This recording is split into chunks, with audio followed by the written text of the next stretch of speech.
So we're here at day 2 of the International Quizzing Championships. We're joined here with Claudia Lösch from Austria. We all know you're a Paralympian. You've won medals. You've competed in high stakes environments. What's it like coming from that environment to you? Is it the same level of competitiveness? For others it sure is. For me, this year is more like having fun because I'm so way away from any high class position that I'm here to beat my boyfriend.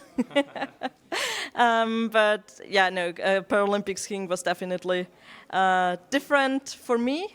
But for the top level players, Kevin, Pat, and so on.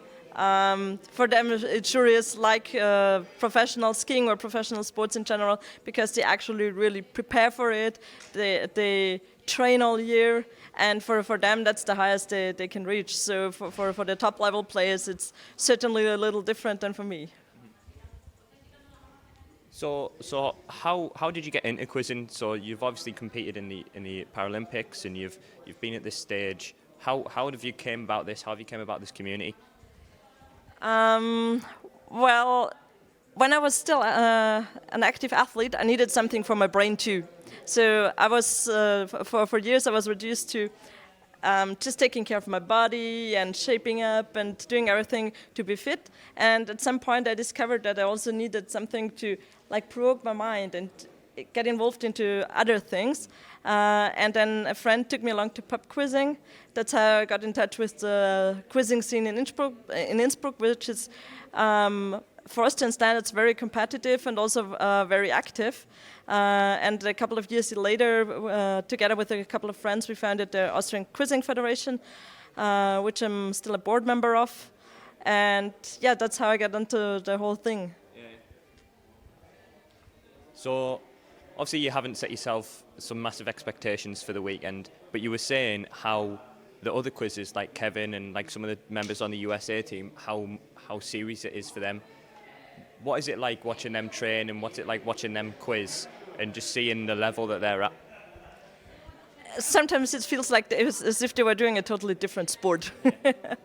I mean, they're all really, really nice people. So I remember the first time I was in one of the IQA events that was in Zagreb, and I was a little shy. I was like, oh my gosh, that's Kevin Ashman, and he's sitting at the table right next to me, and I was a little fangirly.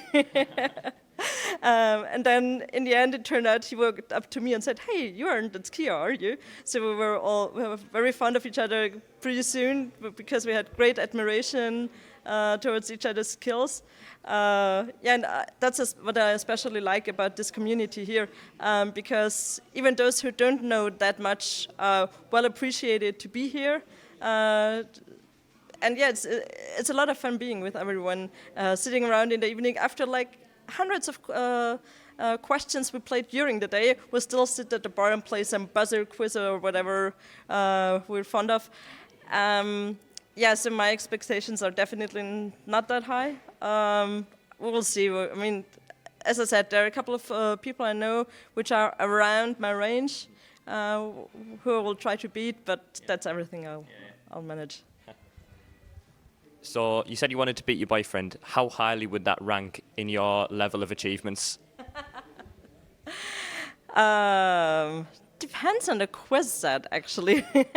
So my boyfriend, he's a really good quizzer, but we're pretty much on the same level. So it's usually depends on the quiz set we end up with. So if it's more tilted towards pop culture, where he's better, what he's better at, or if it's more tilted to highbrow culture, sports, that helps me usually. So we'll see.